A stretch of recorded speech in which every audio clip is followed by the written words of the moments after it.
tonight, AEW had a Pillars Tag Team main event with MJF and Sammy Guevara tagging up to take on Darby Allin and Jungle Boy, with the stipulation that if Darby and Jungle Boy were to win that main event tonight, the main event at Double or Nothing would turn from a singles match between MJF and Sammy into a four-way match. I was going to say tag team match.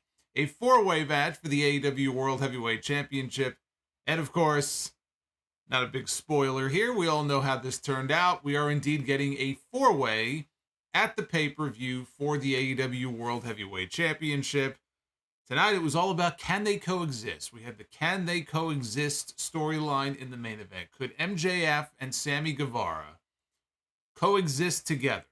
All right, best friends over the last few weeks. Could that last?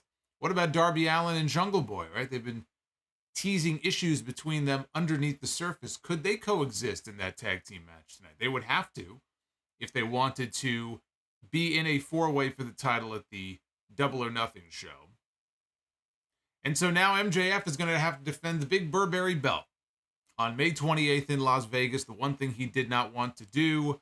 It may have been the predictable outcome, but it was the correct outcome. Doing the Fatal 4-Way is the right main event to book for Double or Nothing. They had some time to kill on the road to Double or Nothing, so they took a few detours, and we ended up with this storyline with MJF and Sammy paying him off and the two of them being bosom buddies. But in the end, we get to the place we were always going to get to. And now we are in a position where for the first time on an AEW pay-per-view, we are going to have a main event that is contested with four of the young stars that really kicked things off. When this company started, the so-called pillars, they love throwing that word around. It was MJF, it was Jungle Boy, it was Darby, it was Sammy, and now we're going to get them all in the ring together at the same time. It's going to be a great match. It's going to be a great main event coming up at Double or Nothing. On the whole, pretty standard fare as far as Dynamite. A pretty standard episode. There was a fun opener on this show. There was a good match involving Ricky Starks and Juice Robinson. Everything else I thought was just kind of there. We had dueling promos, dueling pre-tapes from Jon Moxley and Kenny Omega to really hype up their steel cage match. Next week is going to be a bigger week because there's a steel cage main event between Kenny Omega and Jon Moxley, which is a pay-per-view caliber match. But there was something else on the show tonight that was kind of out of the ordinary, and to be perfectly honest with you, it's the sort of thing that I wouldn't mind more of. This is not an image that you see every day, as we have old MacDonald Jarrett strumming the guitar on the Briscoe family chicken farm. They paid the chicken farm a visit in Sandy Fork. Here you see Mark Briscoe, Jay Lethal was there, Satnam Singh with a young child, baby Briscoe. Look at Satnam Singh. Boy, don't let Vince McMahon get a look at this guy. We'll have Uncle Elmer Part 2 if he ever comes to WWE. I actually found that very entertaining. If anything, I'm sorry we didn't get more of this on the show tonight. But this is your AEW Dynamite review for May 3rd, 2023. My name is the Solomonster, and I thank you for joining me here on a Wednesday night. This is what we do on Wednesdays. We talk about AEW. We have a lot to dive into, including some news here at the top that we'll be getting to. Do me a favor, I don't ask much of you, but like, subscribe. If we get 450 likes is the goal tonight that I set for Be the Booker. If we hit that goal, we will do that later on in the stream. Super chats are open, so go ahead and get them on in if you have comments and questions about the show tonight or anything else for that matter. We got Backlash coming up this weekend. Go ahead and drop a super chat. I do appreciate all of the support. Channel memberships are open as well. You can join our Green World Order if you so wish. But we also, I just want to make mention here, have a brand new episode of Sound Of Gamer. It just went up a few hours ago. It is up right now exclusively for channel members. You guys get early access to it before everybody else. My luck may be turning. I don't want to jinx it, but my luck may possibly be turning. I got my fingers crossed. I'm hoping. So again, that went up a little bit before the show tonight. Go ahead and check that out tomorrow. Over 90 minutes, by the way. That is the longest gamer I have ever done. Before we get into everything here, I do want to send a word of congratulations to somebody actually from the podcasting community. The news was made official earlier this evening. A hearty congratulations there to Will Washington, who hosted the Grapsity podcast on Fightful and did news for them as well. He just left Fightful for a new endeavor, and now we know what that new endeavor is. Will Washington is All Elite. Tony Khan tweeted earlier this evening he's the new AEW Wrestling Administration Coordinator, working in many areas of wrestling, live events, social media, creative, and PR. Yeah, I know a guy who does PR. He has a great wrestling mind, Tony Khan says. He's here backstage tonight at Dynamite live on TBS, and it is official. Will Washington is All Elite. Fightful reported that Washington is going to be helping with overseeing continuity and aiding in long-term creative in AEW, working directly under Tony Khan. And that is a good thing, because with Collision coming very soon, even though the official announcement has not yet been made, they have that new 2-hour Saturday show that's coming in June, which is only going to add to the workload for Tony Khan. Tony is going to need help on the creative end now more than ever. So any help that he can get, especially if it is help as far as long-term, those are the words that I noticed, not just creative, but long-term creative. And Will, I've never met Will, but Will seems like a smart guy. I think that can be nothing but a positive for Tony Khan and for AEW. So I think that is a quality hire. And according to Fightful, his deal with the company was made official on April 27th. And obviously he has officially started. So again, congratulations to Will Washington. Now, before we get into Dynamite, I said I had some other news as well. And really, it was the top AEW news of the week concerning Wembley Stadium. As all of you know by now, AEW has a very big show. What will arguably end up being the biggest show in AEW history. Quite literally will end up being the biggest show in AEW history. On Sunday, August 27th, they are doing the first ever AEW All In. Now, of course, All In happened many years ago. That was an independent wrestling event. Ring of Honor, I believe, owned the name. And so now that Tony owns Ring of Honor, he owns All In. So we're getting the first All In. But Tony Khan, for his first event in the UK, he was not holding back. He was going for broke. And he booked Wembley Stadium, which is a gigantic stadium that fits over 90,000 people. So it's like go big or go home. Tony Khan decided to go big. And when we talked about this about a month ago, when the announcement was initially made, there were a lot of people throwing around predictions, and there were a lot of people, other people were mocking AEW. What are they thinking? Tony's out of his mind. They're never going to fill the building. Well, yesterday was day number 1 of the All-In presale. People who had pre-registered got a presale code, and they can buy tickets starting yesterday. Tickets don't go on sale until Friday for the general public. So we are now 2 days into this presale, and on the very first day of presale tickets, they sold 36,000 tickets for All In at Wembley Stadium, which already shatters the company's all-time attendance record that they set a couple of years ago at Arthur Ashe Stadium for Grand Slam here in New York. That was about 20,000. So they nearly doubled in one day their all-time attendance. And this is the presale for this show. There were a lot of drones who were having a very difficult time coping over the last 36 hours or so. I would be lying if I told you that I wasn't very much amused by a lot of the coping that has been going on and some of the excuses that I have seen. Tony Khan posted that tweet thanking the fans and throwing up some numbers, and Meltzer posted some numbers. And my God, you look at some of these replies, and it was very entertaining. You had excuses that range from Tony Khan bought all the tickets himself. He bought all 36,000 plus tickets, right? I saw some of that. I saw that it was all scalpers, right? Oh, it's all scalpers who bought up the tickets, which evidently is actually very much not true, based on the current numbers on the on the market right now. But also, there were people saying, oh, Meltzer is just making up numbers. It's not true. We haven't heard it officially from Ticketmaster. I mean, my God, the excuses that I have been reading over the last 36 hours. I have been enjoying the meltdown, I will just tell you. But there was something else that happened that I also found very amusing. And for those of you, by the way, who are sending super chats, they will pop up when I'm done talking here in a second.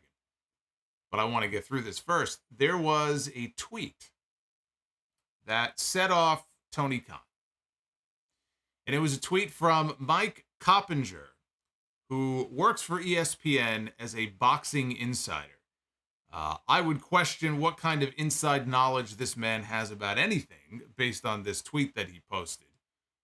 He tweeted that he was hearing that Wembley is scaled for only 40,000 for AEW. Far cry from last April when I was ringside for Tyson Fury and Dillian White, and it was packed to the brim with 94,000 people. He says nothing beats the big fight feel at Wembley. Now, Tony Khan was very upset about this. He saw this and he responded. He said, lies. He said, what a load of crap. Tell your agent, Nick Khan, to shove it up his ass. Tony, I told you. Tony was mad. He was very upset about this. But he wasn't done either. He was not finished with this man. He tweeted again. He said, since you carry the credentials of a credible reporter and represent the worldwide leader, I'm just curious, who is your source for this, and how can a reporter representing ESPN tweet something about a legitimate news story that is so blatantly wrong and easily verified as a falsehood? Which is a valid question. Now, first of all, he's not going to reveal his source, but it's a valid question. Unless he had some sort of inside knowledge and he didn't indicate, he said he was hearing. I hear things too. There are people who hear things. They hear voices in their head. I don't know who he was hearing this from. But it was pretty clear that this stadium was not ever going to be scaled for 40,000 for AEW, especially going back a few weeks when they saw the initial interest in getting those pre-sale codes.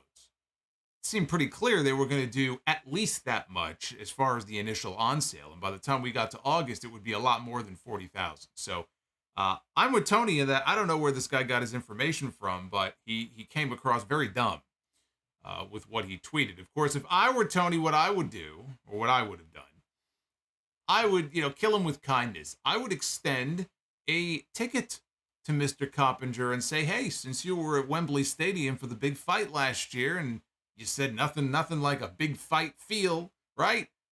Come on down to Allin. We'd love to have you. We'll have a seat waiting for you. Maybe it'll be the seat that Hulk Hogan claimed he left for that sick child back in 1992 when he was at Wembley Stadium and he looked out into the crowd and saw that the seat was empty and he knew that Hulkamania had passed away, even though Hogan was not at SummerSlam in 1992. He can give him that seat. See if Mr. Coppinger will take him up on his offer.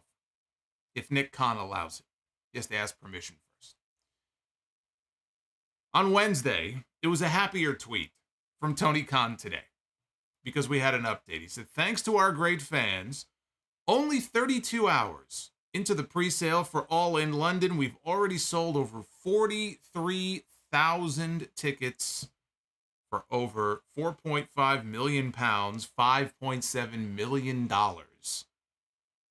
before the general on sale has even begun, with more great seats going on sale soon. So in the span of 24 hours, he says 32, but basically in the span of about 24 hours, they went from 36,000 seats at $4.7 million at the gate to 43,000 seats and over $5.7 million. And they still have the general on sale on Friday. We got one more day of pre-sale, and then the tickets go on sale for everybody this coming Friday.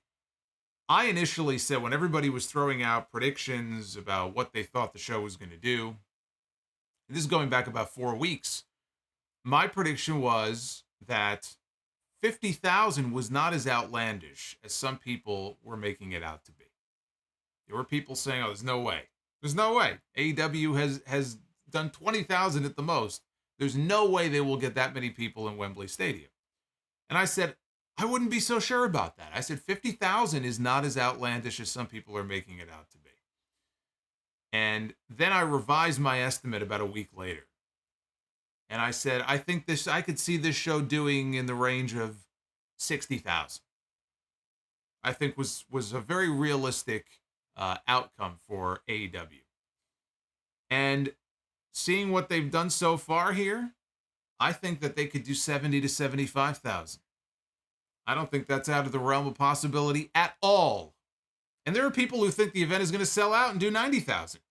I don't think it's going to sell out. I don't see AEW getting 90,000 people in Wembley Stadium for this event. They don't have to. It's okay if they don't get 90,000 people or 85,000 people in Wembley Stadium for this show. What they have already done so far, this has already been a massive success. Because when that day comes, wherever and however this show is going to air, you are going to look out, and you are going to see a sea of people from the UK, from all parts of Europe, from the US and Canada. They're going to have fans flying in for this, the way that they do for WrestleMania. This is going to be a destination event for wrestling fans in the way that WrestleMania is for people every single year. Because it's the first time that they're doing something like this. It's the first time they're doing a stadium show, and it's the first time they're going to the UK. And you know how rabid that UK wrestling market can be. So this is going to be one of those special occasions that people are going to want to be there for the very first one. I still don't think it's going to sell out. And it's funny, too, because when I say that to some people on Twitter, there are still people who get offended. I don't know if it's just the overly sensitive AEW fans or UK fans who think I'm slighting them in some way by saying you guys can't sell it out. I just don't think that's going to happen. I would happily be wrong, but I don't see that happening. But it's not as if anything less than a sellout is going to be a sign of failure. What they have already done is unbelievable. It doesn't matter how many tickets they end up selling. You know, what they have accomplished is very impressive, and they've already shattered their own records. This is going to be the biggest event in AEW history, and that is without a single match being announced. CM Punk is not even officially back yet. We don't know a single name. We don't know a single match that is going to be taking place on that show. And before tickets go on sale to the public, they have moved almost 45,000 tickets. That is nothing but a success, and they should be very happy and very proud of that, and I'm sure they are. As of this moment, it does not look like this show is going to be airing on pay-per-view because they already have a pay-per-view scheduled a week later. They are doing All Out, likely in Chicago. I saw that Mega, their chief legal counsel, did a podcast about a week ago, and she kind of let it slip that they're doing a pay-per-view back in the U.S. a week later. And it's hard to imagine that. I mean, that's a tough ask. Yeah, it's a lot to ask of your fan base to do pay-per-views on back-to-back weekends like that. So it's going to air somewhere, and it may well be on a streaming service like Max that's launching later this month. And, you know, it's Warner Brothers Discovery, HBO Max, and Discovery Plus. They're merging them into one service. Maybe it'll be streamed on Max. It's hard for me to imagine a big show, 3 hours, 4 hours like this airing with commercials on television. That would be terrible, by the way. That would be awful if they aired this show on fucking TNT with the picture-in-picture every 5 minutes. So that's my guess, though, as far as possibly maybe it'll be on a streaming service. I'm just not so sure they're going to put this on pay-per-view. But that is the current update on All In. Once tickets go on sale on Friday, we'll do the podcast this week, and I'll have a more current update on how many tickets have moved. See if people's predictions, if their predictions are accurate or not. But this has been a very big week already for AEW, and they should be very happy about that. So let's talk about this Dynamite show now. And actually, before we do that, let me unpause your super chat. I knew that was coming. I knew that was coming, Jacob. Jacob Donnelly with the $25 Brie mode. That's why I paused it.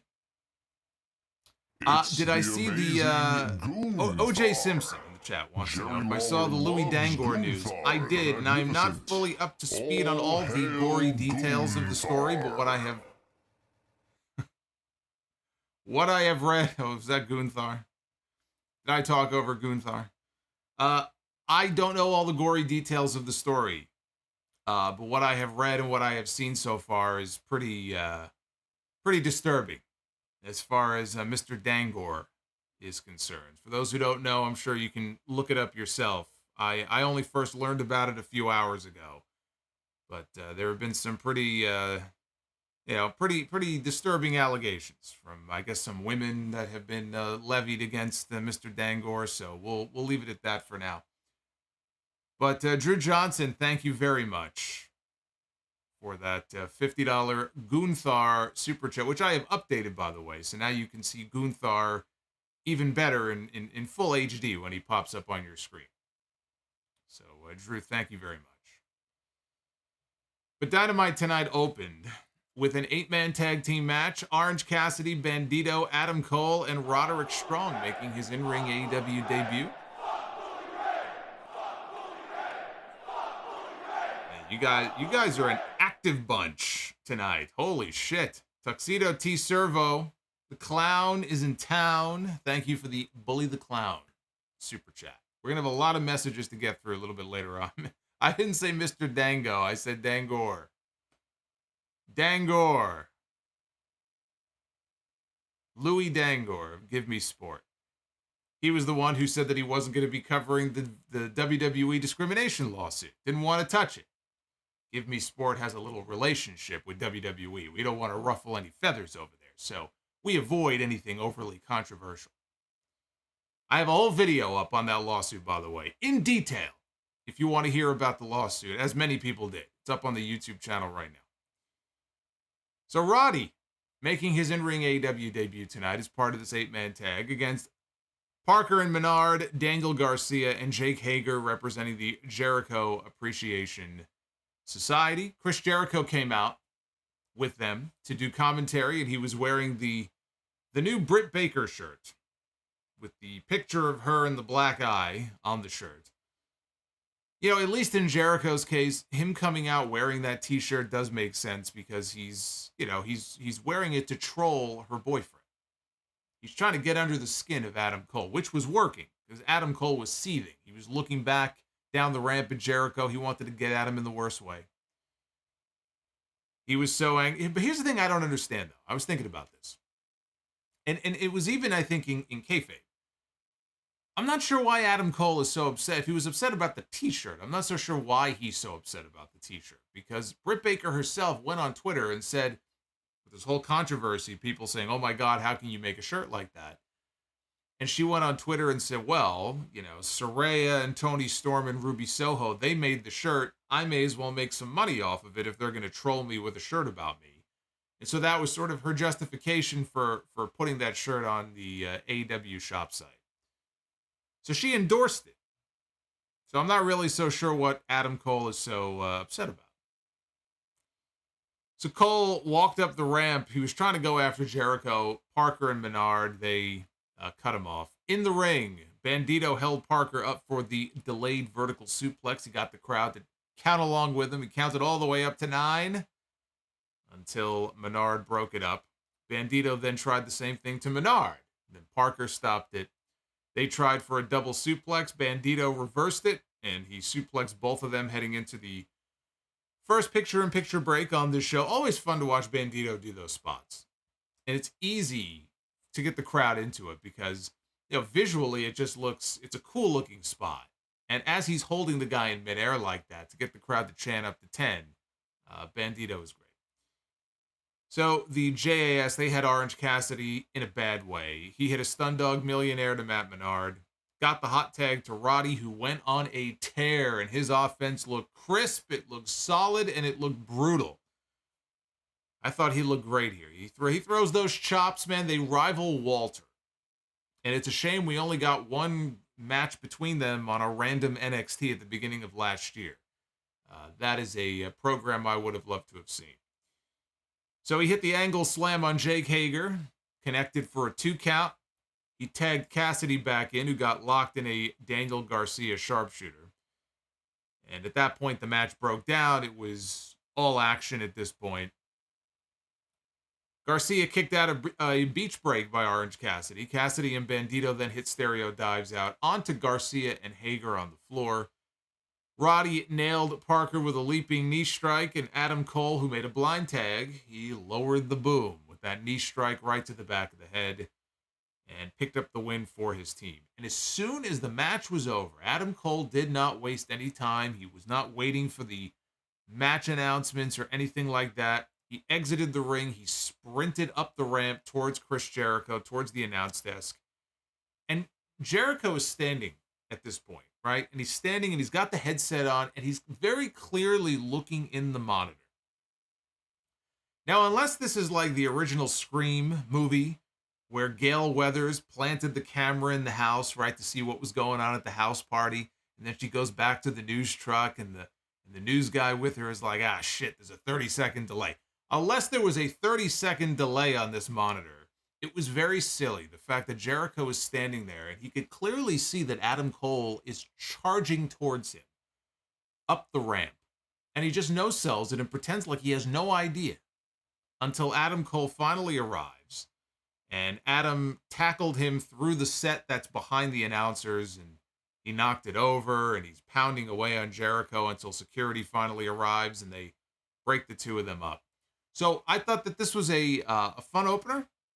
I enjoyed this, and aside from it being, like I said, silly that Jericho didn't realize that Adam Cole, even though he was looking right in the monitor, didn't see that he was coming right after him.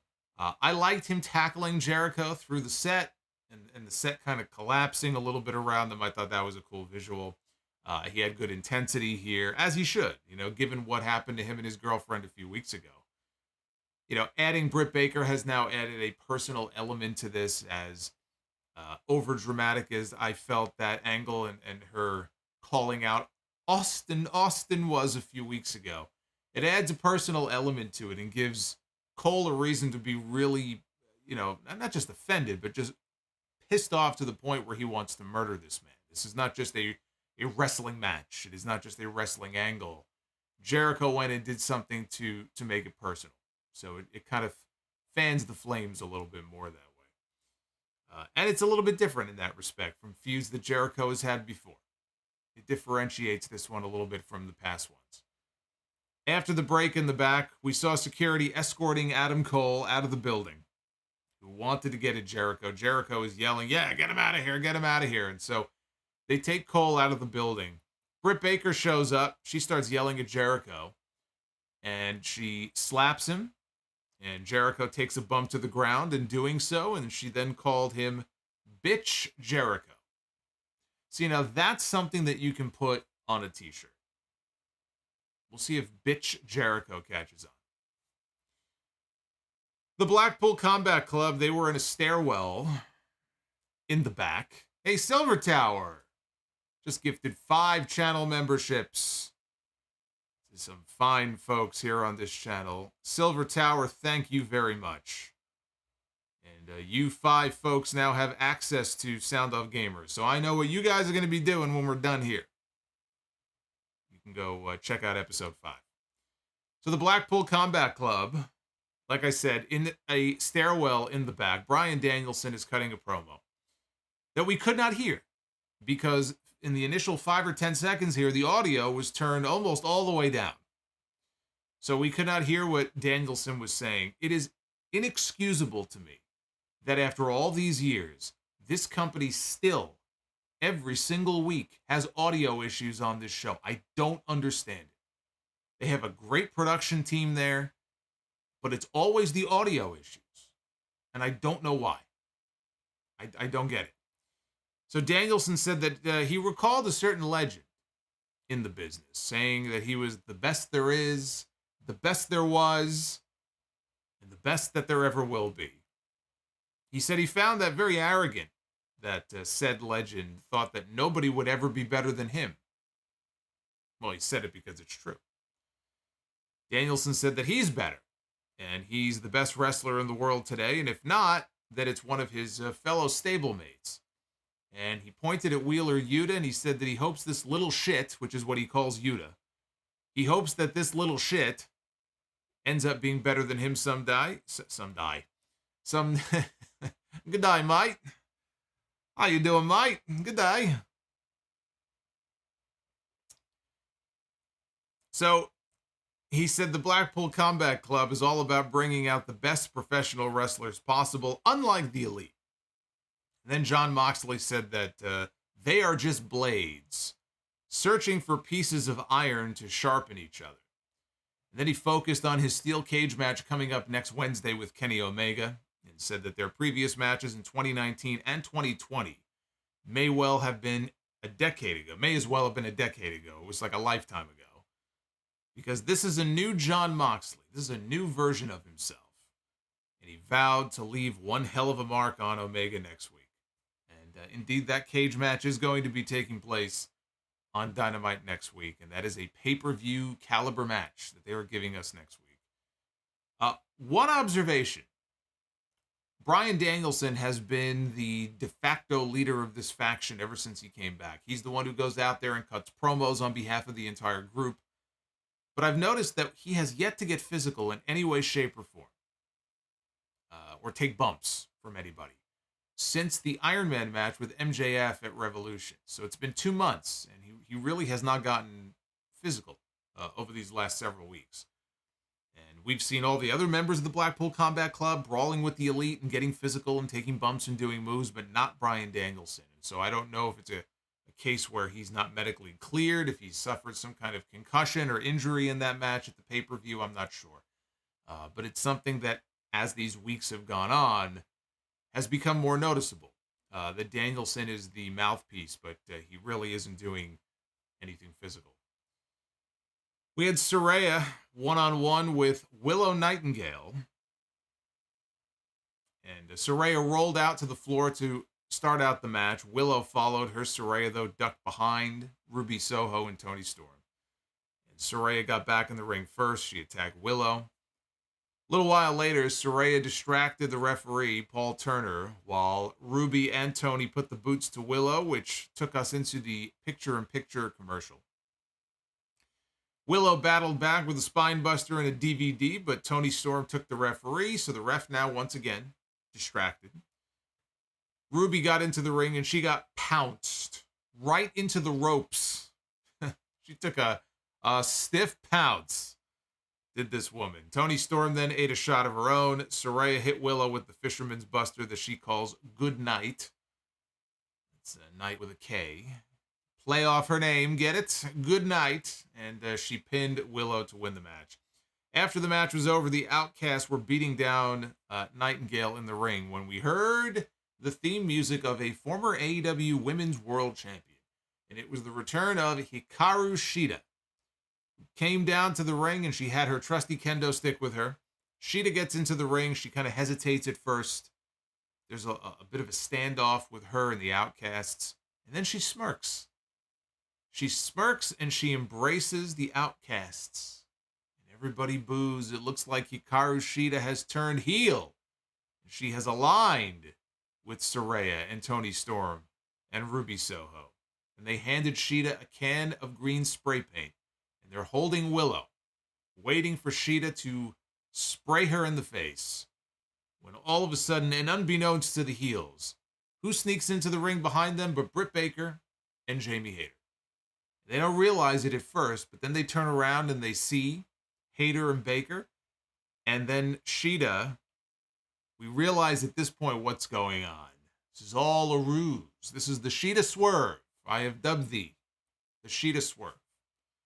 Shida was in on it all along with Britt Baker and Jamie Hayter. Now the numbers have been evened 3-on-3. When they turned around, or when Saraya, I should say, turned around, she got spray painted in the face by Shida. And Shida started wailing away on the Outcasts with her kendo stick. So the numbers game once again helping the Outcasts to win their match. This is a story that's been playing out every week since these three got together. The constant referee distractions, the interference. That's how they've been winning their matches. But they got their comeuppance. The heels got their comeuppance at the end of this match. They thought they had it in the bag. Shida turned one back around on them, made them look like fools for a change. And look, this whole angle started with Saraya and Toni Storm throwing shade at Shida. So it really wouldn't have made sense for Shida to join with them. It makes far more sense because she's one of the AEW originals, like Britt Baker and like Jamie Hayter. Now there's 3. Now it's all even. 3-on-3. And I'm sure that'll be the match at Double or Nothing. We got a pre-taped House of Black vignette. Malachi Black, Brody King, Buddy Matthews with Julia Hart. The 3 men toss their trios titles down on the ground, which I think in a way is kind of a metaphor for how these championships are viewed by many people at this point. Threw them down on the floor. Malachi said the titles are a reminder that, actually, I think he said they were tainted at first. Like tainted meat. And he said that these titles are a reminder that some in this company get away with murder while others are punished for following the rules. And they introduced what they are now calling the open house. Any 3 competitors can team up for a title shot, but under house rules. And house rules are as follows. 20-second counts are enforced on the outside, just like they are in New Japan. So you get 20-second counts outside the ring, no rope breaks, and disqualifications will not be enforced. Julia Hart then welcomed us all to the open house. So that's a fancy way of saying that we're having another open challenge for another set of championships here in wrestling. This is not just an epidemic in AEW, this is an epidemic in WWE as well. Where when you have a set of titles or a title and you don't know what to do, or you're too lazy to book out a very specific feud, a very specific program, well, we'll just do an open challenge. And there's way too much of a... And look, I like a good open challenge every now and then as much as the next person, but there is way too much of a reliance on the open challenge gimmick in wrestling. So we are getting an open challenge. Now, that's the negative of it. It is a creative way, though. It is a creative way to differentiate the trios matches from the traditional tag team matches and the traditional tag team championship matches. So if that's their goal, or if it's just incidental, I don't know. But it does at least make it a little bit different than the other tag team matches that we get here in AEW. Although I am wondering, though, with DQs not being enforced, I mean, how is that any different than any other tag team match in AEW? AEW doesn't enforce disqualifications. We had one a few weeks ago in the angle that they did with Jungle Boy.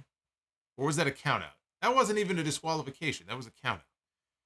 We rarely get disqualifications in this company. So that was my question coming out of this segment. When do they ever enforce DQs in this company? How is that some sort of unique stipulation? This company doesn't like doing DQs at all. Up next, we had a Trios Battle Royal. We had the Lucha Brothers and El Hijo del Vikingo, the reigning AAA Mega Champion, out together as a trio. They got an entrance. Also included in this Battle Royal, Josh Woods, Tony Nese, and Aria Daivari. Is he still Ari? Maybe he's Ari. I don't care. Evil Uno, John Silver, and Alex Reynolds representing the Dark Order. The Butcher, The Blade, and Kip Sabian. QT Marshall, Powerhouse Hobbs, and Aaron Solo. And Max Caster, Anthony Bowens, and Billy Gunn representing the Acclaimed. The Acclaimed also got their own entrance, and Caster rapped to the ring, although he was a little out of sync with the music. This was your standard television battle royal. Nothing terribly exciting here. Marshall and Solo, they got dumped. Hobbs eliminated both Lucha Bros, so they at least gave him that spot in this match. And then, when Vikingo came after him, he caught Vikingo, he pressed him over his head, and he dumped Vikingo out onto his partners on the floor.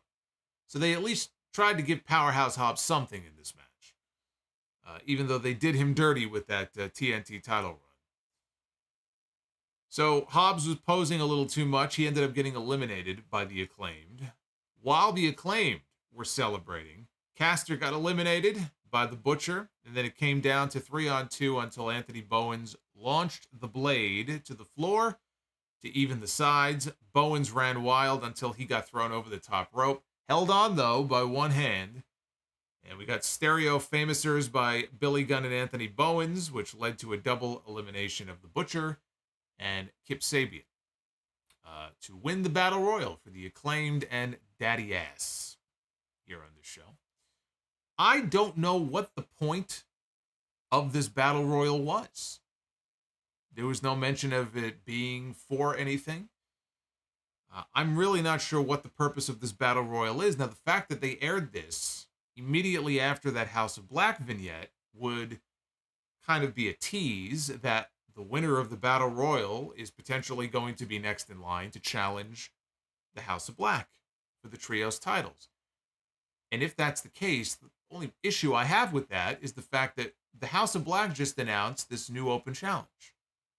So then what would be the purpose of having to win a battle royal? Now, again, they never specifically said this was a number one contenders match, but that's my whole point here. What was the point of this? I guess this was just their way, I suppose, of establishing the Acclaimed and Billy Gunn as a trio. But did we really need an entire battle royal for that? Seems kind of unnecessary to me. Backstage, Sammy Guevara was being interviewed by Renee Paquette. And MJF showed up, tried to buddy up to Sammy. Sammy said that, I watched the show back last week when you and I were leaving the building, and you told me that there was no room in the back seat, and you left without me, but there was nobody in the back seat. There was plenty of room back there. And MJF started fake crying, and he claimed, well, I suffer from chronic back pain from carrying this company over the past year, which I thought was a great line. And I needed to lay down. But he didn't want Sammy to think he's a wimp, so that's why he didn't tell him. MJF said that Sammy deserves better, and he doesn't blame him for not wanting to be his friend anymore. And he started to go ahead and leave. Sammy grabbed him, and he kissed him on the forehead. And he said that I should have never doubted Max. And they both hugged, heading into the Pillars tag team match later in the show. Now, as I watched this, I thought, okay, obviously they both have to realize that the other guy is full of shit. I mean, you could tell that MJF is just putting on a performance here because he wants Sammy to lay down for him at the pay-per-view. That's been well established. But I certainly hope that Sammy Guevara is not booked to look like a dumb shithead when he, in the end, like, oh, I didn't realize. And I thought that we were going to get that kind of eureka moment later in the show or late in the match that we got in the main event where Sammy would reveal, like, MJF would try to go to do something and he would kind of catch him and be like, yeah, I knew you were full of shit all along. He never did that. So I guess Sammy Guevara really is a moron who trusted MJF because we never really did get that one moment. So Jon Moxley, he got promo time earlier on the stairwell to talk about his cage match next week with Kenny Omega. So now it was only appropriate that Kenny Omega would have his turn. And he was in the back with Don Callis. Callis pointed to the scar on his head from, in storyline, the Blackpool Combat Club gave it to him. In reality, he's just a klutz. And he fell, and he hit his head on a light pole and suffered a very bad gash. He will now have a permanent scar on his head. Every time he wakes up in the morning and he goes to brush his teeth, he will see that scar on his bald head right there. Apparently, it went down so deep that you could see the man's skull. So he pointed to the scar and said that he thinks about what Jon Moxley did to him every single day when Moxley put 23 stitches in his head. He called Moxley a sick, twisted, narcissistic sociopath. And here I thought that person was still booking creative in WWE. Omega said that Moxley might make them both bleed in the cage, but everything comes to an end in Detroit next week. Said Moxley made it personal, what he did to the Bucks and Takeshita and Callis. This is going to be a bloodbath. This match next week is going to be a bloodbath. I expect both men to bleed, but if nothing else, I think we all know who's going to bleed here in this match. We had the TNT champion Wardlow with Arn Anderson taking on Logan LaRue. At least he got a name this week. I don't even think they gave the guy last week a name. So this was another squash for the champion. Press slam, roundhouse lariat, powerbomb symphony made short work of Lash LaRue. Post-match, Wardlow got on the mic and he called out Christian Cage and Luchasaurus for, what else? The TNT title open challenge. Now, usually somebody answers the open challenge of the champion. In this case, it was the champion calling out the challenger, which is a little backwards. So Christian Cage walked out. He had Luchasaurus with him. And he said that this is not going to happen here tonight in Baltimore in front of these morons. Then he let Wardlow know this shot is not for Luchasaurus. He says, this shot is for me. Christian is the one who plans to challenge for the TNT Championship. And Wardlow and Arn Anderson sold this like they were shocked. They couldn't believe what they were hearing. You know what? I was thinking about this when the segment was over. It would be terrible for Wardlow to take the title off him after he just won it back for a third time. I'm not saying this is necessarily a good thing for old Wardlow here, but I like the idea of Christian winning the TNT Championship. I could get behind a Christian Cage run, however long or short it may be, as the TNT Champion in AEW. I am a Christian fan. I still enjoy his work and his promo work. You know, he's older now, but Christian can still deliver the goods. We don't get to see enough of him in the ring, unfortunately, anymore. Not that he should be wrestling every single week on TV, but you know, he was gone for 9 months with the injury, and he came back and he had the final burial match with Jungle Boy. He lost, and that's pretty much the only match he's had. That's the only action that he has seen since he's come back. But I would support a Christian run if they wanted to put the TNT title on him, because it's pretty clear to me at this point. Wardlow is not going to do anything for the TNT Championship. I wouldn't have even bothered putting the belt back on him because I'm not really sure what it's doing for him. Even though he's only had it back for a few weeks, I don't see this going much differently than the first and the second run did. And they certainly did no favors to the TNT Championship with those first 2 runs. Christian, though, as great of a heel as he is, I think could be very entertaining as TNT Champion. And, of course, he has a name and he's got some star power, and I think that that's something the title is sorely lacking right now. So, yes, I would get behind a Christian run as the TNT Champion. But what I assume is that Christian is going to be the appetizer to the main course. That is the dinosaur. And whether it's a Double or Nothing or some other time, this is all just building to eventually Luchasaurus and Wardlow, right? The 2 big guys going toe-to-toe. We got a video from earlier today, which I mentioned at the beginning of the stream a little bit earlier. We got a video from the Briscoe Family Chicken Farm in Sandy Fork. We had Jeff Jarrett, Jay Lethal, Sanjay Dutt, and Satnam Singh paying a visit to Mark Briscoe up in Delaware. They came knocking on Mark's door. He answered holding his infant son, who they said, oh, what a beautiful, I think they said, what a beautiful girl or whatever. He says, it's my son. Oh, okay. We didn't realize that. So his infant son, Sanjay, and Satnam Singh, as you can see here in this image, were, this is so ridiculous. They were wearing matching overalls, and they came to give him some help on the farm as a show of good faith. You know, they've really been buddying up to Mark Briscoe in recent weeks. And here in this particular scene, Jeff Jarrett was about to sing With My Baby Tonight. He said, I want to sing my favorite With My Baby, and then he stopped himself. He was going to sing it on the guitar, but he stopped himself when they turned and saw Papa Briscoe show up, which led to Jarrett's crew excusing themselves. They left the porch. They went to go leave. And we had a little conversation between Mark Briscoe and Papa Briscoe. And Papa Briscoe said that, look, I know that you've known Jay Lethal for a long time, and he's all right, but you should beware of the guy in the overalls. And Mark said, which one? And Papa Briscoe said, both of them. And then after this, Jay Lethal, he looked into the camera and he announced that he and Jeff Jarrett were challenging FTR to a tag team championship match at Double or Nothing. And Lethal turned to Mark and he said, you know, I know that you and your brother beat FTR in the past, and you wanted to know, how'd you do it? And Mark said, is that what this is all about? Jarrett suggested he kind of cut him off and said, "Well, why don't we go fishing and we'll talk strategy." So that's how the segment ended. Basically, this is all about the fact that the Briscoes have beaten FTR in the past. They've figured out how to beat FTR, right, from all their battles in Ring of Honor. And now these guys want to know, how did you do it?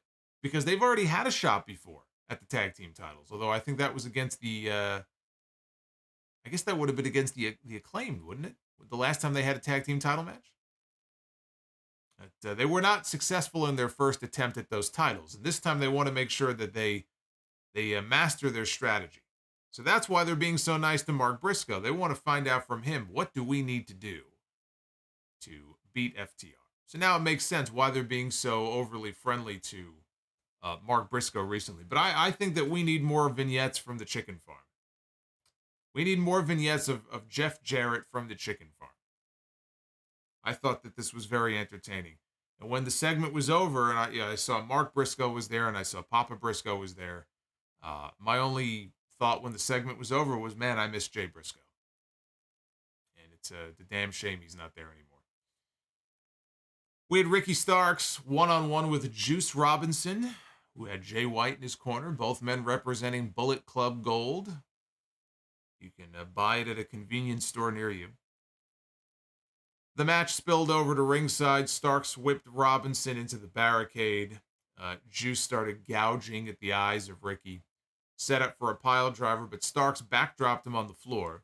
And Starks picked up Juice. He slowly marched up the ring steps, and he body slammed him onto the floor, heading into a picture-in-picture break. A little bit later on, Starks went up top for a top rope splash. Robinson, though, got his knees up. And Juice set up for a DDT. Starks, though, rolled him up for a 2 count. Robinson threw a double thrust to Starks' throat. Ricky, though, came back with a spear and then hit the Rochambeau for the 1-2-3. Ricky Starks picks up the win here over Juice Robinson. After the match was over, Jay White ran in and he attacked Ricky. Ricky fought back. He set up Jay over his shoulder for the Rochambeau. Juice Robinson came in. He pulled his partner to safety and they fled the ring.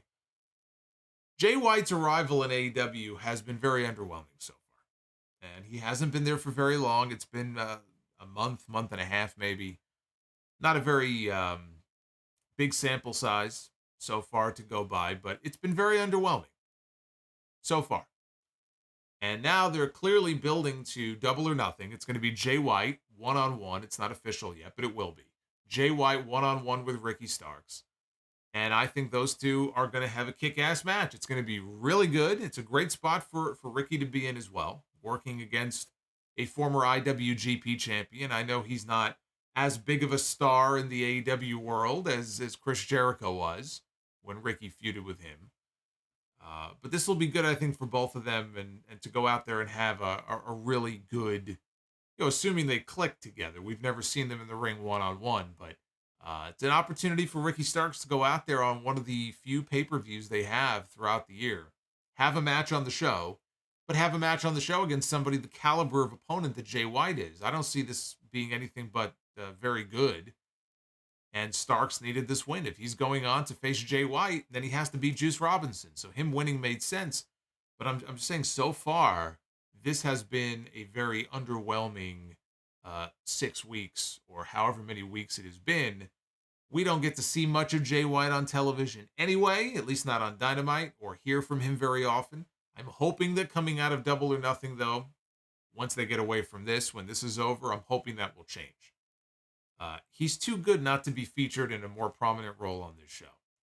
And I would build him up a little bit more, let him get a few wins under his belt before we start talking about the international title or the TNT title. But could I see Jay White as TNT champion in the next 6 months? Or in the next 9 months? Yeah, absolutely. Or as the international champion? Sure, the international title is the workhorse title now. It has replaced the TNT title as the number 2 championship in this company.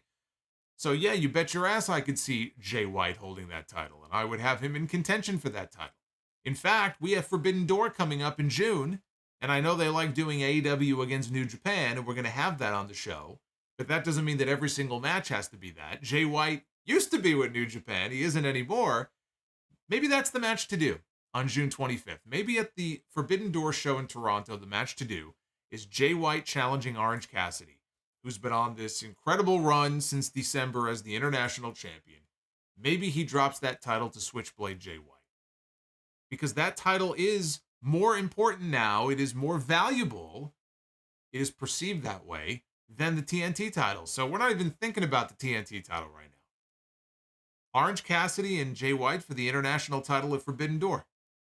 That should be at the top of the list of matches under consideration for Orange Cassidy on that show. Now, before the main event, in the back, Darby Allin and Jungle Boy were shown pumping each other up in their dress, which sounds kind of lewd. They were motivating each other. They were not pumping each other in their dressing room, but they were motivating each other heading into the tag team main event. Darby then left the room, and he left the door open when he walked out. MJF just so happened to be walking down the hallway. He slipped on into the room, and he closed the door behind him, and Jungle Boy turns around. He sees MJF. He doesn't attack him. MJF says, oh, he's got something to tell him. He's got something to say. And he says, I remember saying that you and me, we could be at the top of this sport. And I still believe that. And he pointed to what he's done for Sammy Guevara, all the money he's made him, and he's more over now than he was before he met me. And he said, I could do the same for you. MJF said that Jungle Boy is not championship material, and that's okay, because he was offering him a spot next to the throne. And Jungle Boy said, look, I'm not looking for a spot next to the throne. I'm looking for the crown. And Darby all of a sudden came back to the locker room. MJF told Darby, I'm leaving. You should probably talk to your tag team partner, though. And Jungle Boy told Darby, don't worry about it. We got this. And a noticeably very distrustful Darby Allin told him, no, I got this. So sowing the seeds of dissension here between the two baby faces heading into this main event, which was Darby Allin and Jungle Boy against MJF and Sammy Guevara, who they got the theme mashup. We got the theme mashup treatment here for these two guys. Stipulation is very simple. If Darby and Jungle Boy win, they are added to the main event at Double or Nothing. It turns into a fatal four-way for the AEW World Championship, but the baby faces have to win this match. This was all about whether both teams could coexist. MJF and Sammy, they hugged while they were wearing matching Burberry scarves. Jungle Boy went after MJF, but the referee stepped in, and MJF was taunting him. Meanwhile, Sammy is choking Darby with his scarf, and the referee doesn't see this. Jungle Boy called for a tag. Darby reached for the tag, but MJF pulled Jungle Boy down from the apron. Jungle Boy, though, ended up eventually hitting a Tiger Driver on Sammy for a near fall. He went up top. MJF grabbed his foot, and Sammy raced up top, hit a Spanish fly, top rope Spanish fly for a near fall. Darby and MJF tagged in, and Darby went for a code red. This is my favorite spot of the entire match. So we get Darby and MJF in here, and Darby goes for the code red, but MJF counters it into a sit-out powerbomb. So if you could picture this, as Darby is leaping on his back to do the, trying to get in position for the move, MJF just sort of flicked him back forward, and in doing so, he caught him on the way down and dropped down for a sit-out powerbomb. So it was a very, very cool move. Jungle Boy tagged in. He put MJF in the snare trap submission. Sammy double stomped Jungle Boy to break that up. MJF and Sammy, they ran the ropes. They were going to do stereo dives like best friends. They come off the ropes. Sammy does his dive. MJF stops short because he doesn't need to do dives. MJF is not stupid. He's not going to go out there and do anything that he physically does not need to do. He is going out there to do what he needs to do. Grounded? Maybe he'll come off the middle rope for something, but not very often do you see him doing stuff off the top rope or doing dives out of the ring. So he stopped short. Sammy tagged in, and he went up top. MJF then tagged himself in before Sammy performed a swanton bomb. MJF covered Jungle Boy for a 2 count. Sammy was not very happy about this. He's not very happy about MJF trying to steal his glory away from him. MJF set up Jungle Boy for a power bomb. Sammy tagged himself in while MJF was executing the move, and then he tried to steal the pin. So now the two heels are bickering. They're up in each other's faces. It's all falling apart. And they're bickering with each other. MJF slaps the taste out of his mouth. He goes to turn away. Sammy spins him around, catches his partner with a super kick. And Darby, Jungle Boy runs the ropes. And Darby tags himself in before Jungle Boy hits Sammy with his sliding elbow to the back of the head, which is one of the new moves he started using recently. Jungle Boy covers Sammy, thinking that he's got the match won and thinking that he is the legal man. Again, he didn't realize that Darby had blind tagged himself into the match. So while Jungle Boy has Sammy covered, up top goes Darby. And Darby comes off with a coffin drop. I mean, Jungle Boy barely rolled out of the way. I mean, Darby, no regard for his partner here. No regard for Jungle Boy as he came off the top rope. And Darby hits the coffin drop. Darby gets the pin. And Darby punches his ticket and Jungle Boy's ticket back into the main event at Double or Nothing. Even though Jungle Boy was eliminated from the Pillars tournament a few weeks ago, he managed to find his way back in and make the four-way official. But Darby almost crushed Jungle Boy with that coffin drop had he not moved out of the way at the very last second. And so the two of them exchanged words, got a little heated in the ring between them when the match was over. And as he was backing up the ramp with his belt to leave, MJF slowly turned around and he looked up at the Tron and he noticed the graphic was already up on screen, showing that at Double or Nothing it will be a four-way for the World Championship with all four men. And MJF was not very happy about that at all. It may have been predictable, but, you know, the MJF Sammy stuff also may have been very hokey. All that being said, this was the correct outcome to this match. The four-way was the strongest of all the match possibilities that they could have gone with for that main event at Double or Nothing. So I'm very happy that we are, in fact, getting the four-way match. And what they've done here with this story that they've been doing over the last few weeks is they've now created friction between all the people in this match. Now, I know they were cutting promos on each other a few weeks ago. There was already a level of friction there, but now they have ratcheted up the friction between the heels, between the baby faces and the heels. And they still have 3 weeks of television left before we even get to Double or Nothing. What this accomplished was this killed some time. You know, the silly little story with MJF trying to buy loyalty out of Sammy and get him to lay down for him. And everything that built to this was just a way to, you know, kill time and build more friction between the four people who are going to be in the main event. And MJF's master plan blew up in his face. That is how the show ended. So they moved the stories along, the key stories that they had to, and they tried to get you as excited as possible for Kenny Omega and Jon Moxley in a cage next week. But on the whole, this was a very kind of ho-hum episode of Dynamite. It was kind of in the middle. You know, if I had to rate it on, and I don't usually do the numerical rating, but if I had to rate it on a scale of 1 to 10, I would probably go 6. You know, about a 6, 6.5 maybe for the show, I think would be fair.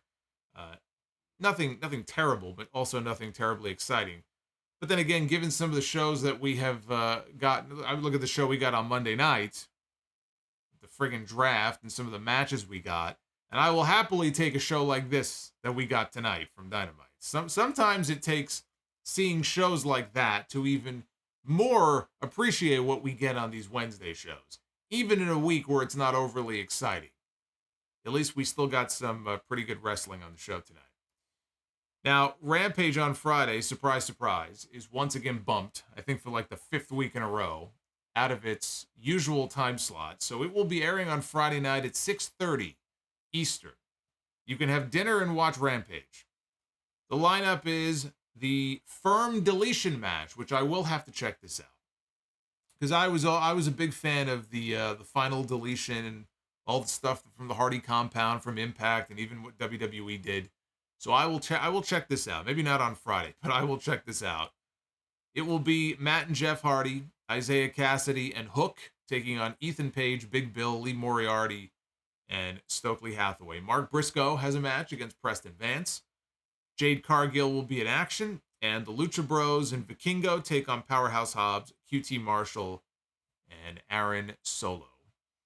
Dynamite next Wednesday. Orange Cassidy defends the International Championship against Daniel Garcia, and inside a steel cage, it will be Kenny Omega, one-on-one with Jon Moxley. And that really is the feature bout next week on the show. They are building to something. They are building to a tag match at Double or Nothing involving the Elite and the Blackpool Combat Club. But what we are getting next week is it's a pay-per-view main event, between two of the biggest stars in the company next week. So let's take a look at the Twitter poll, which should be working now. Again, my Twitter, by the way, just to give you an update on that whole situation, I know a lot of people have been having issues. Twitter still does not work for me on the web, like in a web browser. It works on my phone. I cannot get it to work in Chrome or Firefox or Edge or any of these web browsers or private mode. Like, none of it works. So I think it's just broken. That's it. It no longer works in my internet browser, unfortunately. However, I think I got the poll to show properly here. Let's hope so here. And indeed we did. For now, it's showing. What did you think of AEW Dynamite for May 3rd? I got rid of the thumbs in the middle option because for far too long I have given you people a cop-out response. No more cop-outs. Very simple. Thumbs up, thumbs down. You either liked it or you didn't. 67% of you liked the show and gave the show a thumbs up. 33% have given this show a thumbs down. So at Solomonster on Twitter is where you can vote in these esteemed polls every week. But it is leading in the thumbs up category right now. 67% thumbs up for Dynamite. There you go. Let's take a look at your super chats. You guys dropped a whole bunch of them on me earlier. And let's begin here with Jockey Fowler. Says, I know this is an AEW stream, but what do you think of Edge possibly feuding with Bray Wyatt? Because Bray has been a bust so far, and Edge can make any program work. It sounds like a bit of a bore to me, to be honest with you. I don't know. I don't know about that one. That one doesn't scream excitement. I'm not sold on that. Edge is on SmackDown now. And there are enough, people on SmackDown, whether it's a Bobby Lashley or, take your pick, right? They just had a fucking superstar shakeup. There's other people that Edge can work with in the meantime. We don't know where Logan Paul's going to fall. Logan Paul went undrafted. Maybe we get something with Edge and Logan Paul at some point. Naughty Delicious Chicken with Flavor. Happy Bullet Club Day. 10th year anniversary. Bullet Club for life. Just too sweet. Did they mention that on the show tonight? I don't remember them mentioning the anniversary. He also says Trick Williams and Carmelo Hayes go to the main roster together whenever they get the call up. Trick Williams' promo game is fire and Melo is him. Shin Super Kick Akuma, thank you for the $5 super chat. He says, you want to talk about terrible shirts. When they first paired Eddie and China, the shirt said Vagina. Enter if you dare. It only lasted a week. Yeah, I've seen far worse than that. As bad as that is, there's been, the APA had a t-shirt that said always pounding ass on it, okay? It doesn't get much worse than that. Who would walk around wearing that shirt? Who would walk around with a shirt that says always pounding ass? I guess there are some. I guess there's an audience for everything, but why you would wear that in public, I don't quite understand. Maybe if you were going to a swingers club, maybe. I don't know. Naughty Delicious says AEW and Tony Khan should create a concept team when it comes to doing storylines, presentations, and create new match stipulations. Think outside the box. I don't think you need a team for that. I think you can take suggestions from anybody and everybody who is involved in the creative aspect of AEW. I don't think you need a dedicated team just to come up with stipulations. I think what you might want to have, as big as the roster is have people who are dedicated to focusing on specific divisions. So you might want to have somebody who is dedicated to the women and coming up with interesting storylines for the women that don't necessarily revolve around the championship. You might want to have one that's dedicated to the TNT title, right? I mean, you can have kind of little breakout teams in that respect. I think that would make sense. But I would say something like that where you're trying to think of ideas outside the box. I don't think you need a kind of... The entire creative team should be giving input on ideas like that. That's why it's called creative. I don't think you need a team dedicated to that one specific element. And says, I hope Will Washington becomes the head booker soon. Well, let's not get ahead of ourselves. I am predicting AEW's Wembley Stadium show will have over 70,000 people attending the event. I think that that is very possible. I think you may well end up being correct. French Fry Slut with the $4 super chat. I never liked Sammy and MJF's combo. Glad it is over. Or duo. Combo, duo. It was always going to be temporary. It was never meant to be a long-term thing. Nick Grasso with the 1999. Not a great show tonight. The thing I liked on the show was the Hikaru Shida swerve. I was thinking, this doesn't make sense that she's a homegrown girl joining with the Outcasts. And then Britt and Jamie came from behind, and I knew that it was a swerve.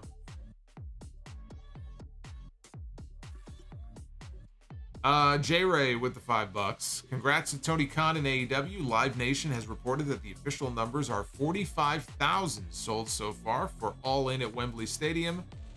Please beware of the WWE droids. And I'm telling you, man, they are in absolute shambles based on what I am seeing on social media. I don't know why they care. It just puzzles me why people are that dedicated to, spending their entire day doing nothing but posting, shit posting and troll comments. And you know that 85% of them don't actually care about any of this. And half of them probably have already bought their ticket to the show. But they just go online and they shit post because they have nothing better to do. Hulkling93, right now, reheating Wardlow is like reheating day-old French fries in a microwave. It's just not the same. That's why you got to buy an air fryer. Kalios with the $6. Netherlands here, and I got my first tier ticket to Allin, my first ever wrestling stadium event. Got a full frontal view of the ring and stage. Very happy. Well, congratulations, Kalios. I am very happy. Most people who get a full frontal are very happy. I guess it depends on who and what you're getting a full frontal of, but I am very happy for you. As your first show, too, boy, you're setting the bar awfully high here. But have fun, man. Jay Glow, Night of Champions is in 24 days, and Roman Reigns does not have an opponent yet. If Cody beats Brock this Saturday, could we get Cody and Roman too, or is it too soon? It's too soon. You don't do Cody and Roman in Saudi Arabia on 3 weeks' notice. You save it for SummerSlam, you have Cody win Money in the Bank, and he goes to SummerSlam, and you do the match there at Ford Field on your second or third, I guess depending on your perspective, biggest show of the year. Some people would say Royal Rumble is the second biggest. Some people say SummerSlam is the second biggest. I always look at it as WrestleMania, Royal Rumble, then SummerSlam, and then everything else. I guess now I would say Survivor Series if they're doing War Games. But you might say Money in the Bank has long since replaced Survivor Series as that number 4. Luther Angel with the $2. Do you think Adam Cole will be AEW champion someday? Someday is a long time, man. Someday is a long time. Do I think he'll be the AEW champion someday? Yes, I do. Jacob Donnelly with the $25 Brie mode. We know what his favorite cheese is. His favorite cheese is Brie. I've noticed the Pillars feud has put a lot of focus on Darby specifically, with Sting also noticeably absent from this feud. I do hope there are plans for a Darby and MJF singles feud in the future. That's exactly what I've been saying. You got to save that for later in the year. And I've talked about the different ways you can tie Sting into it. It's all right there for him. MJF and the labors that he has people going through. There's a way to weave Sting in there in his retirement match. There's a definite story there. They want to take it. Drew Johnson with the $50 super chat drop. You get the yes chance of the night. Crowd goes wild all the time for Drew Johnson, who says HBK is the GOAT. Solomonster, you are the man. You know, HBK is the one who fired me on episode 4 of Sound Off Gamer. Not very fond of him right now. MH Nova, Peace Solo, and the GWO. Thoughts on AEW doing 2 similar originals against Outcast stories simultaneously? And what direction do you think they end up going with them? Well, what is the other... So I guess you're talking about the Blackpool Combat Club and the Elite. Yeah, I mean, I guess it is. But I haven't really looked at it that way. I haven't really looked at it so much as the originals against the kind of... I don't want to say WWE invaders. Plus, you have Wheeler Yuta, part of the group, and he's hardly an invader. But if I assume that you are referring to the Elite and the Blackpool Combat Club, I don't really look at it that way. You know, the Outcasts and what they're doing with the women, yes, I do see that. But I assume this is all building to blood and guts. You know, possibly one for the women and one for the men. Silver Tower. Old McDonald had a slap nuts, EI, don't piss me off. Gotta put that to a beat. Silver Tower, Silver Tower again with another $5. Says, with how many tickets they've sold so far, I am excited for the Wembley show. Yeah, I mean, visually, it's gonna be something to see them pack a stadium that big. And this is a company that's 4 years old. 4 years old. You know, WWE has a huge head start on them. They've been established for decades. I don't know what their first big stadium show would have been. I guess it would have been Shea Stadium, maybe. Late 70s, right? 1980-ish. And AEW is potentially going to put upwards of 70,000 people in Wembley Stadium in year number 4. It's pretty impressive.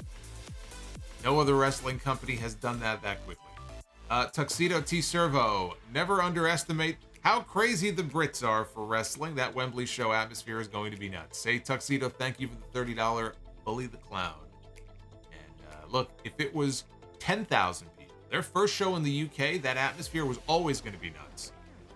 Now imagine doing 60 or 70,000 people in Wembley Stadium for your first UK show.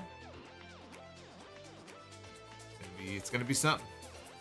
J-Ray with the $5. The narrative that only WWE is allowed to sell that many tickets has already been crushed. No Punk yet. Not one match announced and almost at 50,000. Jeremy Watley. I am a big fan of Cruz, Zoe, and JD McDonough, but I am worried about their main roster future, especially Cruz in particular. What are your thoughts? Well, Apollo Crews has had runs already on the main roster as a heel and a babyface. He was Intercontinental Champion. I don't see him going higher than that. I feel like he's already hit his ceiling on the main roster. You know, maybe he could be a U.S. champion. Although, where did he get drafted? He got drafted to Raw, didn't he? Yeah, Raw has the Intercontinental. Maybe he could feud for the Intercontinental. He's already had that before. He's very talented. And you can match him up with almost anybody. I'm just looking at his ceiling. How high can he go? I don't see him going much higher than he was at when he had the IC title. When he was with Commander Aziz. Zoe will do well. I don't look at Zoe as somebody they're ever going to build the women's division around. I made the comparison on the podcast last week. I said she kind of reminds me of Victoria in a way. Victoria was never somebody who was like the top woman or even one of the top 2 women in the division. She held the championship a few times. She was known to be a good worker, and she was somebody who could give some of the ladies on that roster their best match. That's how I view Zoe Stark. She's very impressive in NXT from all that I've seen from her, but I don't ever see her being the focal point. She might win the title once or twice. She'll be the one that, you put her in the ring with anybody else in that division, and she could probably give them a pretty good match. That's how I see Zoe Stark. JD McDonough, somebody brought this up the other day, and I could definitely see this. Him being on Raw, him being a protege of Finn Balor, joining the Judgment Day, could very well be where he ends up. I think it would actually help him more than anything else to link up with a group. Him on his own on the main roster, I don't see that working out too well for him. So him being part of the Judgment Day may be the best thing that could happen for him. Silver Tower with the $5 super chat. With the audio problems they keep having, they should have a reality show where they're in the production truck. Yeah, we'll call it AEW, what is this called? All Access? You'll have to come up with a name for it.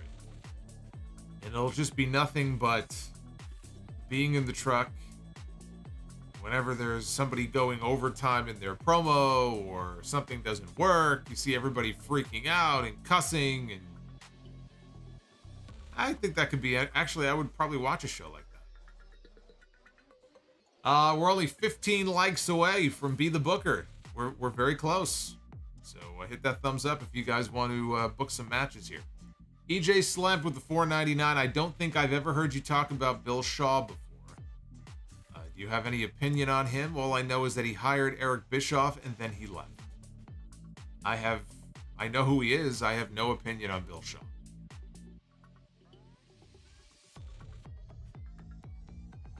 The Coog in the chat, the number is 45,000 so far.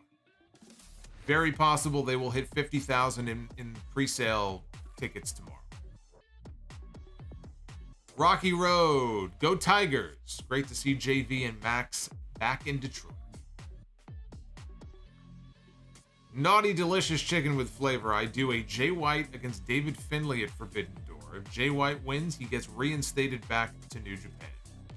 Well, that would be a backwards move now, wouldn't it? Given the fact that he left New Japan, he signed with AEW. Now you're going to have him in a match where he's trying to win his way back into New Japan? That doesn't make any sense. That should not be the priority. The priority for him should be wrestling for championships and trying to become a champion in AEW. That's why I suggested you do him and Orange Cassidy for the international title. Red Emissary of Darkness, can you do the sussy twerk? No, I cannot. Naughty Delicious. Jade Cargill should take the AEW Women's World title from Jamie Hayter and vacate the TBS title. TBS title needs a new champion. It will have a new champion. Her name is Chris Statlander. You just need to be patient. Love Lie, how is your night solo? My night is going very well. I get to hang with all of you as I do each and every Wednesday. It's a very busy day today. I'm very tired. But this is something that I can always look forward to. Power Blind, thank you for the $5. And No Cap with the $4.99 says, is a neutral CM Punk observer. What is he, like an animal in a cage at a zoo? As a neutral CM Punk observer, is he really worth the trouble being brought back? The Elite have not forgiven him. Seems like a bad idea. Well, that's going to be up to Tony Khan. if Tony Khan can figure out a way to get them all in a room together and come to some sort of understanding where there won't be any more issues and there won't be any more drama, then he'll be able to make a lot of money with CM Punk. I've already told you everything that I need to say about CM Punk. You know my view on CM Punk. You know what I would have done if it were up to me months ago. He would no longer be there. But he is there, and he wants to come back. He wants to make this work. The Elite maybe don't feel quite the same way, but it's up to Tony Khan. And if Tony Khan is going to bring him back, then it's up to the Young Bucks to put their personal feelings aside as EVPs. Right? You wanted to be EVPs. Well, you're EVPs. And so you need to put your personal feelings aside for a few minutes, sit down in a room, and meet with the man and see if something can be worked out, even if you don't want to work with him. There has to be a meeting of the minds. That's one of the responsibilities when you are an executive, when you are the leader, when you are a president or a vice president in a company, you have certain responsibilities. You have to be the bigger person. You have to do what's best for the company. The Young Bucks don't want to come to the table. Well, they have to suck it up and come to the table. That's my viewpoint on that. But beyond that, I don't really have anything else to say about CM Punk.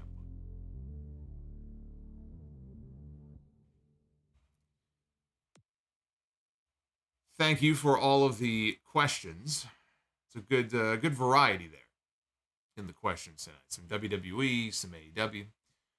We are at 465 likes. 450 was the goal. So thank you very much for helping us smash our goal tonight. And let's get to Be the Booker. Ladies and gentlemen, it is Speaking now of the time Elite, to Be the Booker.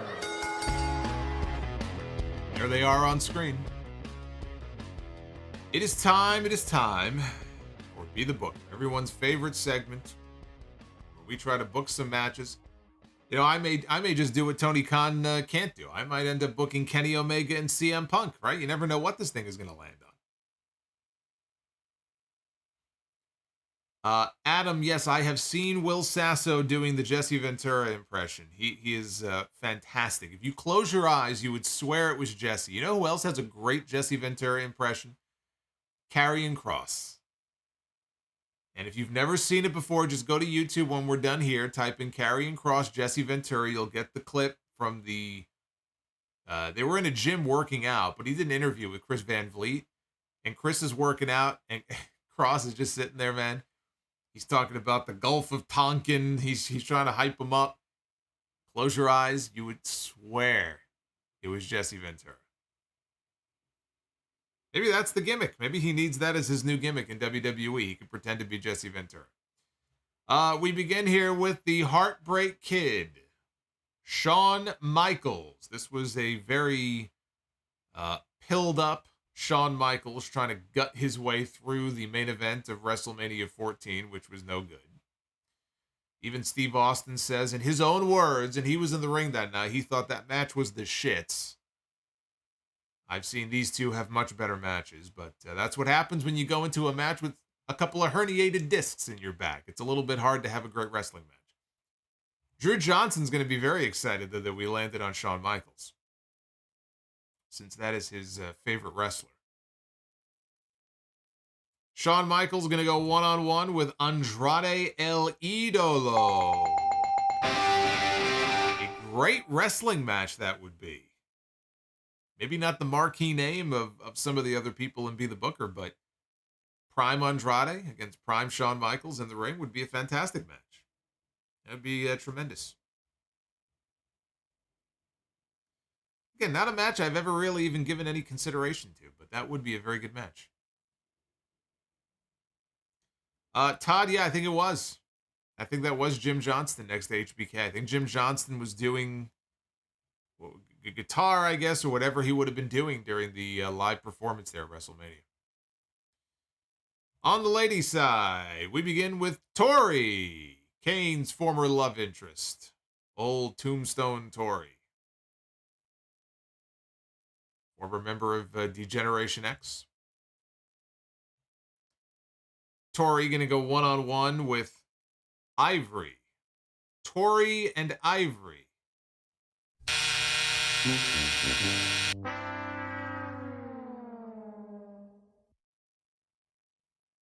Not sold on that. Let's go to the tiebreaker. It is time for Tag Team Be the Booker. We begin with Head Cheese, Al Snow, and Steve Blackman. This is like the Attitude Era in a nutshell right here. Although I guess this right here, this probably was from the year 2000, I'm guessing. We have the mannequin head in the background, and we have Steve Blackman, legitimately one of the toughest men on the roster, wearing a block of cheese, a cheese hat on his head. I enjoyed head cheese, and I can't even have cheese anymore. I enjoyed head cheese. Look at that death stare, by the way, on Blackman's face. He is ready to murder someone. Head Cheese against Tyson Kidd and Cesaro. I mean, you had me from Head Cheese. Then you take these two guys, you put them in the ring, and I think they're incapable of having a bad match. There you go. Did they have a team name, by the way? I thought they did. And I don't remember what their team name was. Tyson Kidd and Cesaro. If there is one, fill me in the chat. I'm almost positive they had a team name that they came up with.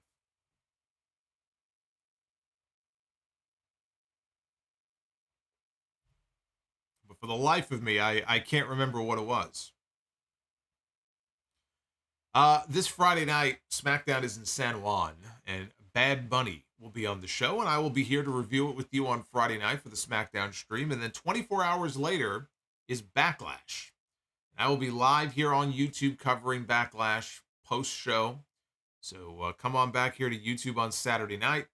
Podcast, of course, as always, drops on Sunday. That'll be episode 807 of the Sound Off. Kid Sorrow, that was not the name. Kid Sorrow was not the name. Maybe they didn't have one. Was it? It was not Kid Sorrow. That's a terrible name. Hey, Juan Ocampo, he's been a channel member for 6 months. Says, just moved back in with my parents again. Says, Ellie moved in a month earlier before me to get acclimated, and once she heard you, she pawed my iPad. Well, that Ellie is a smart a dog, I assume. Could be a cat. I don't want to make any assumptions.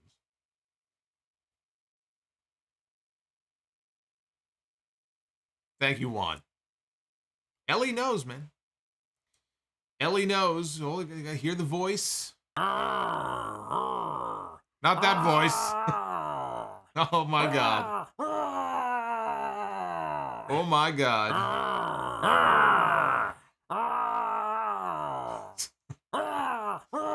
What pay-per-view is that? Was that the Royal Rumble? I think that might have been the Royal Rumble last year. Silver Tower with a $100 Beth Phoenix Super Chat.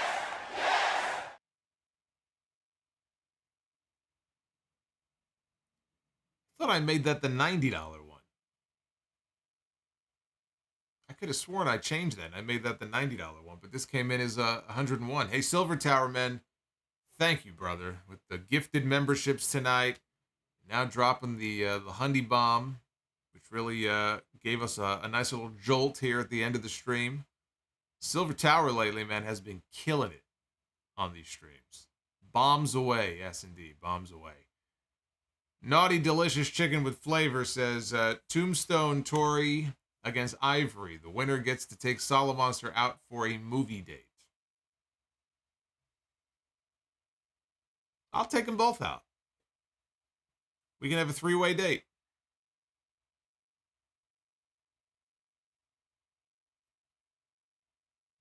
And Juan wants to know, am I done carrying the AEW water?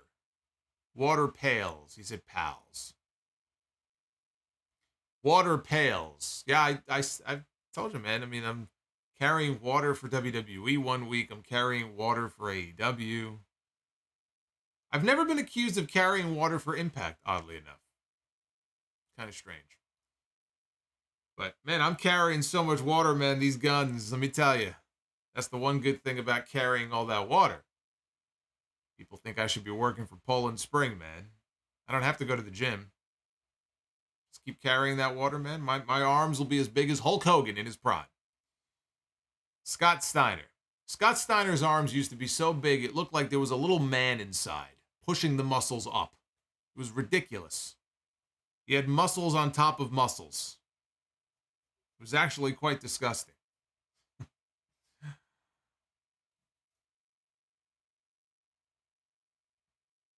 It took Justin this long to finally get the head cheese name. It took him this long to realize what the joke was. Solomonster carries water for CMLL. There you go.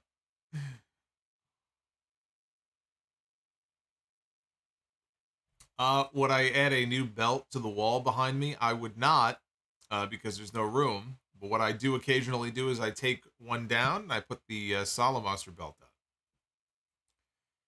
that I was gifted a couple of years ago. So every now and then I swap them out, but there's no room. There's no room on the wall over there to put any more belts on the wall. Anyway, thank you guys so much. Ellie is a cat. Okay, Juan says Ellie is a cat. Even better. Even better. Cats are awesome. Thank you for hanging out with me tonight. I appreciate it. All the love and support. Drew and Silver Tower, everybody.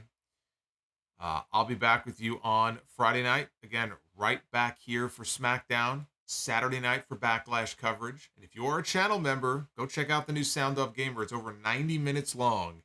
Everybody else gets it on Friday, so you won't have to wait very long. Until then, be well, stay safe, have yourselves a fantastic rest of your evening, and I will see you back here for more live Sound Off on YouTube. Hit that thumbs up on the way out. I'll see you Friday night.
Fuck Evan Dunn.